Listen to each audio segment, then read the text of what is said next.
Bismillahirrahmanirrahim. Assalamualaikum warahmatullahi wabarakatuh. Alhamdulillah, salatu wassalamu ala rasulillah wa ala alihi wa sahbihi wa man walah, amma ba'd. Tulabat talibat MKW kelas 7 yang dimuliakan Allah subhanahu wa ta'ala. Alhamdulillah pada kesempatan kali ini kita bisa menyambung kembali pelajaran kita. Dan sekarang kita sampai di bab baru ya.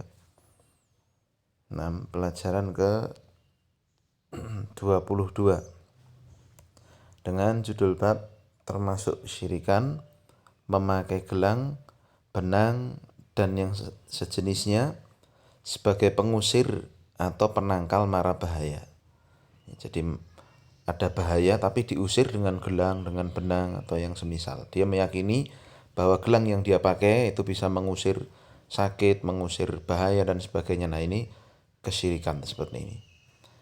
Nah, tujuan dari pembelajaran kita yang pertama, murid dapat berhati-hati ya, dari bergantung pada selain Allah. Yang kedua, murid dapat memastikan bahwa apa yang disembah selain Allah tidak bisa mendatangkan manfaat dan menolak bahaya. Lalu yang ketiga, murid dapat menerangkan hasil sikap tawakal kepada Allah Ta'ala. Muqaddimah, kita baca ya. Memakai gelang atau benang dan yang semisalnya dalam rangka untuk menghilangkan atau menangkal mara bahaya, termasuk perkara yang menghilangkan tauhid atau menghilangkan kesempurnaan tauhid yang wajib. Maka wajib bagi kita untuk berhati-hati dari perkara tersebut. Dari sini kita tahu ya, memakai gelang untuk tujuan menangkal bahaya ini bisa jadi dua konsekuensinya. Yang pertama, bisa menghilangkan tauhid. Jadi kalau menghilangkan tauhid ya berarti apa? Bisa hilang Islamnya. Atau yang kedua, menghilangkan kesempurnaan tauhidnya. Nah, ini berbeda ya. Nanti apa bedanya? Insya Allah nanti akan dijelaskan di bawah ya. Taib, kita baca dulu ya dalilnya. Allah Subhanahu wa taala berfirman, "Qul," katakan, "afara'aitum ma tad'una min dunillah in aradani Allahu bidurrin hal hunna kashifatu durri aw aradani birahmatin hal hunna mumsikatu rahmatih qul hasbiyallahu alaihi yatawakkalul mutawakkilun." Katakan, afara'aitum ma tad'una min dunillah, apa yang kalian sembah selain Allah, in aradani Allahu bidurrin, kalau Allah itu menginginkan kepadaku dur. Dur, lihat, dur itu artinya adalah semua yang membawa kejelekan bagi manusia seperti sakit, fakir atau musibah. Jika Allah menginginkan aku kena sakit, kena ya ujian-ujian seperti itu, hal hunna kashifatu durri, apakah Tuhan-Tuhan selain Allah itu bisa menghilangkan musibah yang menimpaku itu? Nah, atau sebaliknya, aradani birahmatin, jika Allah menginginkan kepadaku rahmat. Rahmat di sini artinya semua kebaikan yang diberikan kepada manusia seperti harta, kesehatan dan yang lainnya. Jika Allah sebaliknya ya ingin memberikan kepadaku kesehatan, kekayaan ya, dan selainnya, hal hunna mumsikatu rahmatih, apakah Tuhan-Tuhan selain Allah itu, hunna ini kembali ke Tuhan-Tuhan selain Allah ya, bisa menahan rahmatnya? Apakah Tuhan-Tuhan selain Allah itu bisa menahan rahmatnya jika Allah menginginkan kepadaku rahmat? Dan tentu jawabannya tidak bisa ya. Qul hasbiyallah, maka katakan ya, cukuplah bagiku Allah, alaihi yatawakkalul mutawakkilun, kepadanya sajalah semua orang-orang yang bertawakal itu bertawakal. Nah ya, jadi ini ayat ini jelas sekali bahwa Tuhan-Tuhan selain Allah tidak bisa memberikan apapun dari manfaat atau menolak bahaya, tidak bisa ya. Baik, pokok pembelajaran yang kita bisa ambil dari ayat ini, yang pertama, batilnya bergantung kepada selain Allah. Allah memerintahkan kepada nabinya untuk bertanya kepada kaum musyrikin sebagai bentuk pengingkaran terhadap berhala-berhala yang mereka sembah bersama Allah. Apakah mereka bisa mendatangkan manfaat atau menolak bahaya? Dan pada kenyataannya berhala selain Allah itu, siapapun yang disembah selain Allah itu tidak bisa melakukan hal itu. Oleh karena itu, batillah peribadahan mereka kepada sesembahan-sesembahan tersebut. Kita ambil contoh, ya.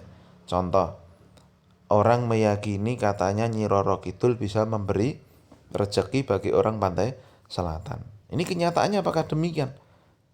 Ya, jika Allah berkehendak, Allah ingin menggulung pantai selatan, apakah Nyi Roro Kidul bisa mencegah? Tentu tidak bisa. Jika Allah ingin memberikan hujan saja di pantai selatan, apakah Nyi Roro Kidul bisa mencegahnya? Tentunya tidak mungkin. Nah, itulah berhala selain Allah yang disembah, yang diminta, yang didoain selain Allah itu tidak mampu untuk berbuat apa-apa. Tidak bisa memberi kebaikan, tidak bisa memberi kejelekan. Ya. Ayat ini saya lanjutkan ya, membatalkan ketergantungan hati kepada selain Allah untuk mendapatkan manfaat atau menolak bahaya, seperti memakai gelang, benang atau semisal dari jimat-jimat. Karena Allah adalah satu-satunya yang bisa memberi manfaat dan bahaya. Dan di sini ada tambahannya ya, bahwa orang yang pakai jimat itu kan tujuannya untuk apa? Supaya dapat keberuntungan katanya. Ya, contohnya di pasar itu, ini kita contohkan ya, tidak nyebut siapapun. Mungkin ada orang yang bawa jimat ke pasar. Ditanya, "Loh Pak, kok bawa jimat ke pasar?" Ini jimat penglaris. Nah, maka seperti ini kalau dia menggantungkan penglarisan dagangannya kepada jimat, berarti dia itu bergantung kepada selain Allah, dan ini pergantungan yang batil, bisa dipahami ya. Nah, ini tidak boleh. Kenapa? Karena Allah satu-satunya yang bisa memberi manfaat dan bahaya. Paham ya? Bahkan dulu ya, ketika dulu zaman saya kecil ya, itu ada penyakit kalau ada orang mati gitu, itu disuruh pakai kalung dari apa itu? eh Pohon bambu, tapi yang kecil-kecil itu bambunya. Nah, dibikinin kalung seperti itu. Kenapa? Biar nggak kena sawan, biar nggak tertular penyakitnya orang yang mati itu gitu katanya. Nah, ini kan nggak masuk akal. Tapi alhamdulillah saat itu saya tidak pernah sama sekali ya, melakukan seperti itu. Ya, cuman lihat aja di kampung rata-rata keyakinannya seperti itu. Jadi orang matinya itu bisa menulari penyakitnya kepada yang anak-anak kecil yang tidak pakai kalung dari pohon bambu itu tadi. Nah, seperti ini berarti dia meyakini selain Allah itu bisa memberi penyakit. Maka ini ya tidak boleh seperti itu, karena dia berarti bergantung kepada selain Allah. Paham ya? Baik, kemudian yang kedua, hasil bertawakal kepada Allah. Barang siapa yang bertawakal pada Allah, maka Allah akan mencukupinya, baik dalam urusan agama maupun urusan dunianya.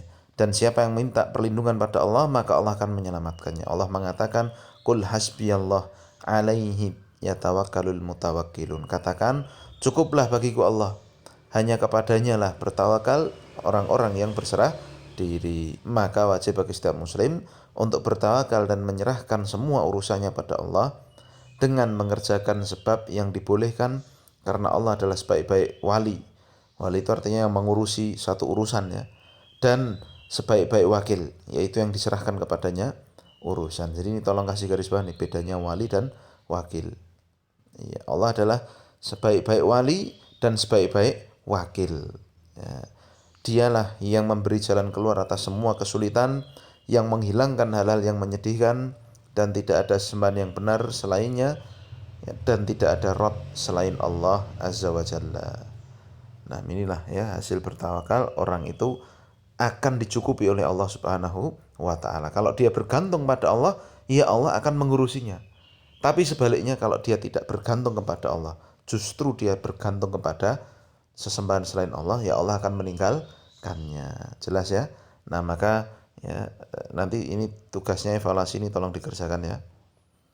Nah, di atas kembali sedikit ya, bahwa kita harus paham bahwasanya ya memakai syirik, memakai gelang, memakai benang ya dengan tujuan untuk mengusir bahaya atau menangkal bahaya, ini kesyirikan. Paham ya? Nah, taib ya, ini yang bisa kita bahas pada kesempatan ini. Nanti insya Allah akan datang penjelasan tentang dua perkara tadi ya, tambahannya, yaitu apakah menghilangkan tauhid secara sempurna atau menghilangkan kesempurnaan tauhid. Nanti akan datang perbedaannya di bab berikutnya. Namun ini dulu yang kita pahami ya, semoga bisa memberikan bekal yang baik bagi kehidupan kita di dunia dan akhirat, karena tauhid ini memang sangat penting sekali. Subhanakallahumma bihamdika asyhadu an la ilaha illa anta astaghfiruka wa atubu ilaik. Assalamualaikum warahmatullahi wabarakatuh.